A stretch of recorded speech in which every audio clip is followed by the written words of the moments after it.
Subscribe करें study knowledge channel को और बेल आइकन दबाएं सबसे पहले वीडियोस पाने के लिए।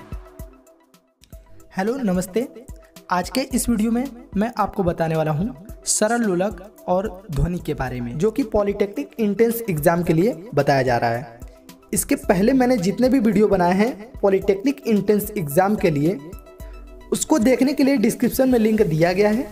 वहां पे देखकर सारे के सारे वीडियो एक तरफ से आप देख सकते हैं।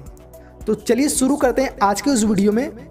जो महत्वपूर्ण क्वेश्चन आने के चांसेस होते हैं मैं उसी को केवल बताता हूं, और आज के इस वीडियो में क्या इंपॉर्टेंट है मैं आपको आसानी से बता देता हूं।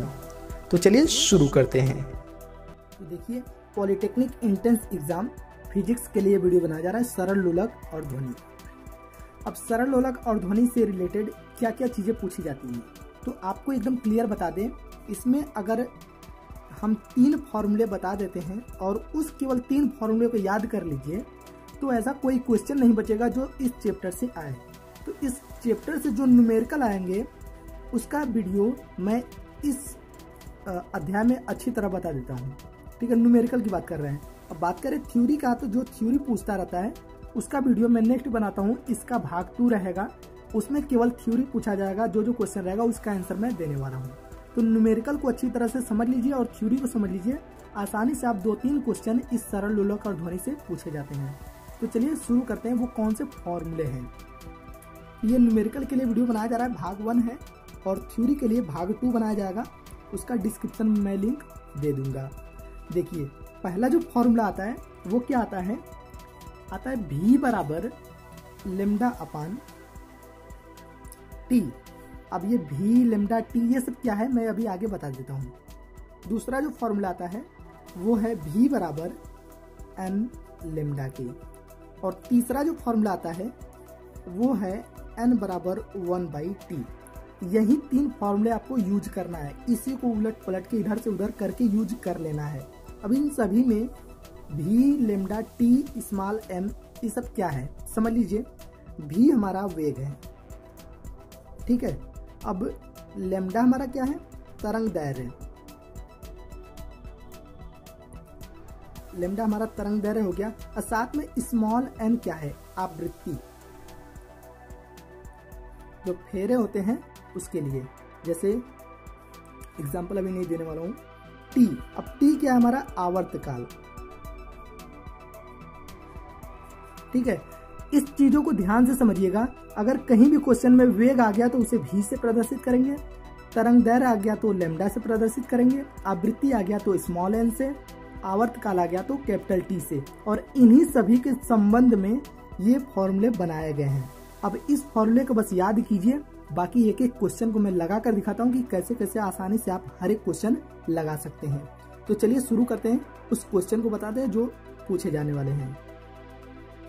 पहला जो क्वेश्चन है, 2 तरंगों की आवृत्तियों में एक संबंधी 2 का अनुपात है। किसके में, आवृत्तियों में अनुपात है, मतलब इसमें आवृत्ति है ये। अब आवर्तकाल में अनुपात क्या होगा। अब देखिए, अनुपात अगर दिया तो 2 चीजें हमें मिल रहा है। तो हम मान सकते हैं n1 का मान 1 है और n2 का मान 2 है, तभी तो इसका अनुपात बनेगा n1 अपान n2 बराबर 1/2। ये अनुपात दिया गया है, ये चीजें तो मिल गया। साथ में बोला है आवर्तकाल में अनुपात होगा। तो आवर्तकाल आपको पता है t होता है, तो एक को t1 मानेंगे, एक को t2 मानेंगे। अब इन दोनों का अनुपात क्या होगा, तो इसके लिए जो फॉर्मूला बनाया जाएगा वो फॉर्मूला क्या है मैं आपको बता देता हूँ। n1 अपान n2 बराबर t2 अपान t1, ये फॉर्मूला है। अब देखिए, t2 अपान t1 बराबर n1 अपान n2 है, उसका वैल्यू हम रख लेते हैं। उसका वैल्यू है 1/2, ठीक है, 1/2। तो लेकिन अगर इसका अनुपात निकालेंगे तो हमें क्या मिल जाएगा, इसका अनुपात t1 का 2 है, t2 का 1। तो लिख सकते हैं t1 अपान t2 बराबर 2/1। t1 का 2 है तो t1 का 2, t2 का 1 है तो t2 का 1, या 2 संबंधी 1 आ गया। अब ऑप्शन में देखते हैं क्या है, 2 संबंधी 1, ये ऑप्शन आप आसानी से टिक कर सकते हैं। नेक्स्ट क्वेश्चन देखिए, क्वेश्चन नंबर 2 है, एक तरंग की आवृत्ति। आवृत्ति आपको पहले मैंने बता दिया था, आवृत्ति को स्मॉल n से प्रदर्शित करते हैं, उसका मान है 120 हर्ट्ज। साथ में तरंग की चाल, मैंने चाल आपको बताया था, उसे v से प्रदर्शित करना है और वह है 480। मीटर प्रति सेकंड में ही होना चाहिए। तो तरंग दैर्घ्य होगी। अब तरंग दैर्घ्य पूछ रहा है, तरंग दैर्घ्य मतलब लेमडा। मैंने आपको पहले बता दिया किसको क्या प्रदर्शित करते हैं, तो तरंग दैर्घ्य पूछ रहा है। तो इन तीनों के लिए क्या फॉर्मूला लगेगा, वही फॉर्मूला लगाएंगे जो मैंने अभी आपको फॉर्मूला बताया है। तो लेमडा बराबर v/n, ये फॉर्मूला लगा सकते हैं, या मैंने जो फॉर्मूला बताया था v बराबर n लेमडा का, ये मैंने फॉर्मूला बताया था। तो लेमडा बराबर क्या हो जाएगा, v/n। इस पे वैल्यू रख लेते हैं 480/120। अब इसको काट लेते हैं तो आ जाएगा 4 मीटर। अब देखते हैं ऑप्शन में कौन सा सही है, बी नंबर सही है। नेक्स्ट क्वेश्चन देखिए। अब इस क्वेश्चन में क्या है, एक इलेक्ट्रॉन का आवर्तकाल मैंने आपको बताया था टी होता है, वो दिया है 0.05। ये माइक्रो सेकंड में है, इसको हमें माइक्रो सेकंड में नहीं करना है, इसको चेंज करना है। तो इसको चेंज करने के लिए मीटर प्रति सेकंड में कैसे करेंगे। अब इसको 0.05 में माइक्रो सेकंड मतलब होता है 10⁻⁻6। इससे अगर गुणा कर देंगे तो वो आ जाएगा आवर्तकाल, अपने मात्रक में आ जाएगा। साथ में उसकी आवृत्ति होगी, आवृत्ति मतलब n पूछ रहा है। अब n पूछ रहा है और आवृत्ति पूछ रहा है और आवर्तकाल दिया गया है, तो इसके लिए क्या फॉर्मूला लगाएंगे। आपको पता है n बराबर 1/t, मतलब आवृत्ति बराबर 1/, आवर्तकाल, ये फॉर्मूला आपको पता है। तो लिखेंगे 1/, t की वैल्यू है 0.05 गुणे 10⁻⁻6। ये टोटल का टोटल रखेंगे क्योंकि ये माइक्रो सेकंड से मैंने मीटर में चेंज कर लिया। अब इसकी वैल्यू कितनी आ जाएगी टोटल, इसको ऊपर भेज देंगे या कैलकुलेट कर लेंगे तो आ जाएगा 20 गुणे 10⁻6 मीटर प्रति मीटर नहीं, ये कंपन में नापते हैं, कंपन प्रति सेकंड। अब ये देखते हैं ऑप्शन में कौन सा सही है, 20 गुणे 10⁻6 कंपन प्रति सेकंड। बी नंबर आप टिक कर सकते हैं। नेक्स्ट क्वेश्चन देखिए। इसमें दिया गया है प्रकाश तरंग की चाल मतलब v बराबर 3 गुणे 10⁸ मीटर प्रति सेकंड। आवृत्ति मतलब n 5 गुणे 10⁻14। ये दिया गया। क्या पूछ रहा है, तरंग पूछ रहा है, तरंग दैर्घ्य। तो तरंग दैर्घ्य को लेमडा से प्रदर्शित करते हैं। v/n लेमडा का फॉर्मूला वो कौन सा है, मैंने बताया था v बराबर n लेमडा। अब लेमडा की वैल्यू निकालना है तो क्या हो जाएगा, v/n।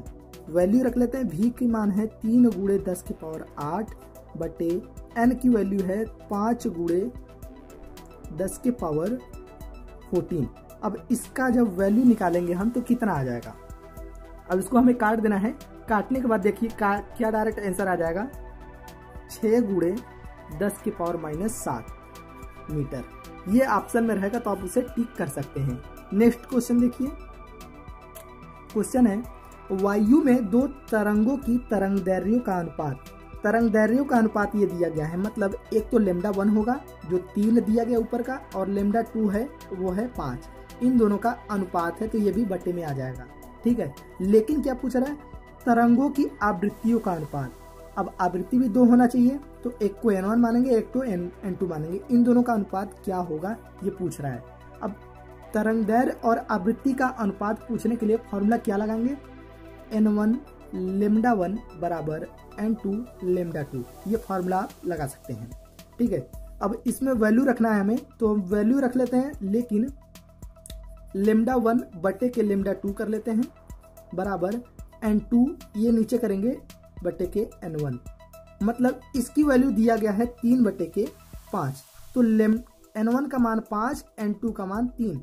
तो क्या करेंगे, लिख सकते हैं n1 संबंधे n2 बराबर क्या होना चाहिए, n1 का मान 5 संबंधे के 3। ये ऑप्शन में अगर आ जाता है 5 संबंधे 3 तो आसानी से टिक कर लीजिएगा। अब नेक्स्ट क्वेश्चन देखिए। क्वेश्चन नंबर 6, x किरणों की तरंगदैर्घ्य 1 एंगस्ट्रॉम है। यदि x किरणों की चाल दिया गया है तो इनकी आवृत्ति क्या होगी। तरंगदैर्घ्य दिया गया है, तरंगदैर्घ्य मतलब लेमडा का मान 1 एंगस्ट्रॉम, ये एंगस्ट्रॉम में दिया गया है, ध्यान से समझिएगा। अब चाल दिया गया है मतलब v 3.0 गुणे 10⁸ ये मीटर प्रति सेकंड में। ये तो सही है लेकिन ये सही नहीं है, ये एंगस्ट्रॉम में दिया, उसको चेंज करना पड़ेगा। इनकी आवृत्ति होगी, आवृत्ति मतलब n, ये पूछ रहा है। अब हम जानते हैं v बराबर n लेमडा, ये फॉर्मूला हम पता है। तो हम क्या करेंगे, हमें n निकालना है तो n की वैल्यू छोड़ देंगे, बाकी को इधर कर लेंगे। तो n बराबर v बटे के लेमडा, ये फॉर्मूला यूज कर लेंगे। अब v का मान हमारा है 3.0 गुणे 10 की पावर 8 बटे के लेमडा का मान क्या है 1 एंगस्ट्राम। ये एंगस्ट्राम में, तो इसको चेंज करना पड़ेगा। आपको पता है 1 एंगस्ट्राम में 10 की पावर माइनस 10 मीटर होते हैं, तो वहीं करेंगे 10 की पावर माइनस 10, ये मीटर में चेंज हो गया।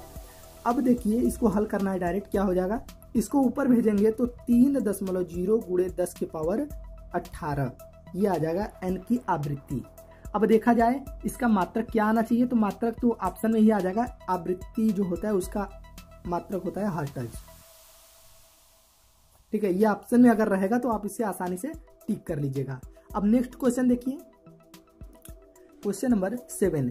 एक रेडियो प्रसारण केंद्र से 40 मेगाहर्ट्ज की विद्युत चुंबकीय तरंगे प्रसारित होती है। यदि विद्युत चुंबकीय तरंगों की चाल दिया गया है मीटर प्रति सेकंड हो, तो इन तरंगों की तरंगदैर्घ्य होगी। हमेशा एक चीज ध्यान दीजिएगा, जो भी मान दिया रहेगा उसके मात्रक में ही होना चाहिए। अगर मात्रक में नहीं है तो उसे परिवर्तित करना पड़ेगा।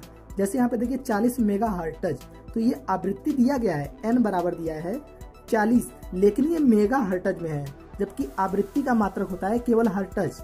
तो यहाँ पे हम 10 की पावर कितने से गुणा कर लेंगे, ये हर्ट्ज में चेंज हो जाएगा। 10 की पावर 6 से गुणा करेंगे तो ये हर्ट्ज में चेंज हो जाएगा, मेगा हर्ट्ज से हर्ट्ज में चेंज हो गया। साथ में हमें भी चाल दिया गया है 3 गुणे 10 की पावर 8। अब देखते हैं ये मीटर प्रति सेकंड में है या नहीं, ये दिया है मीटर प्रति सेकंड, तो इसमें कोई चेंजेस नहीं करना है। क्या पूछ रहा है, तरंगों की तरंग दैर्घ्य मतलब लेमडा बराबर पूछ रहा है। देखिए हम जानते हैं v बराबर n लेमडा, फॉर्मूला आपको पता है। तो यहाँ पे हमें लेमडा का मान निकालना है, तो क्या लिखेंगे, लेमडा बराबर हो जाएगा v बटे के n, या v की वैल्यू दिया है 3 गुणे 10 की पावर 8 बटे के n की वैल्यू कितना दिया गया है 40 गुणे 10 की पावर 6। अब इन सभी को काट पीट कर अगर आंसर लाया जाए तो डायरेक्ट आप लिख सकते हैं 7.5 मीटर। ये कैलकुलेट आपको करना पड़ेगा, कैलकुलेट करने में आप माहिर होंगे तो ठीक है, ऐसे गुणा कर लेंगे और इसको भाग दे देंगे। ये ऑप्शन में आएगा, टिक कर लीजिएगा। अब अगला क्वेश्चन देखिए, क्वेश्चन है दोलन करती किसी वस्तु की आवृत्ति 5 प्रति सेकेंड है, उसका आवर्तकाल होगा। दिया है आवृत्ति मतलब n बराबर 5 प्रति सेकेंड है, उसका आवर्तकाल मतलब t बराबर पूछ रहा है कि t बराबर क्या होगा आवर्तकाल। फार्मूला होता है n बराबर 1/t। अब इसमें वैल्यू हमें रख लेना है, तो 1/t की वैल्यू दिया गया है, और सॉरी ये भी फॉर्मूला होता है, और साथ में t बराबर 1/n, ये दोनों होता है। ठीक है, इसको यहाँ 75 कर सकते हैं। हमें इसका वैल्यू निकालना है तो ये वाला फॉर्मूला लगाएंगे। तो 1/n की वैल्यू दिया गया 5, या इसको भाग देंगे तो 0.2 आ जाएगा। ये ऑप्शन में रहेगा तो आप टिक कर लीजिएगा। अगला क्वेश्चन देखिए, इस क्वेश्चन में क्या है देखिए, एक वस्तु प्रति सेकंड 55 कंपन कर रही है तथा ध्वनि का वेग दिया है 330 मीटर प्रति सेकंड है, तरंग दैर्घ्य होगी। अब तरंग दैर्घ्य को लेमडा से प्रदर्शित करते ये हमें वैल्यू निकालना है। साथ में क्या कंपन कर रही है 55 हर्ट्ज, ये कंपन कर रही है, तो कंपन करती है तो उसे आवृत्ति कहते हैं, n बराबर 55 दिया गया है। साथ में वेग मतलब v बराबर दिया है 330 मीटर प्रति सेकेंड।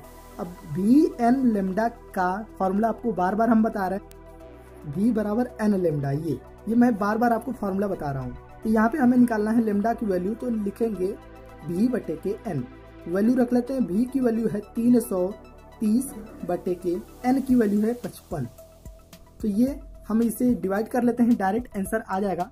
डायरेक्ट काटेंगे आपका 6 मीटर आ जाएगा। ठीक है, अब आगे बढ़ते हैं अगले क्वेश्चन की तरफ। क्वेश्चन नंबर 10, एक स्वचरित की आवृत्ति 250 कंपन प्रति सेकंड है, स्वचरित से उत्पन्न तरंग का आवर्तकाल क्या होगा। आवृत्ति n बराबर दिया है 250 और आवर्तकाल पूछ रहा है, तो आवर्तकाल बराबर क्या होता है, आवर्तकाल बराबर 1 बटे आवृत्ति के। ये फॉर्मूला आपको पहले ही बता दिए थे।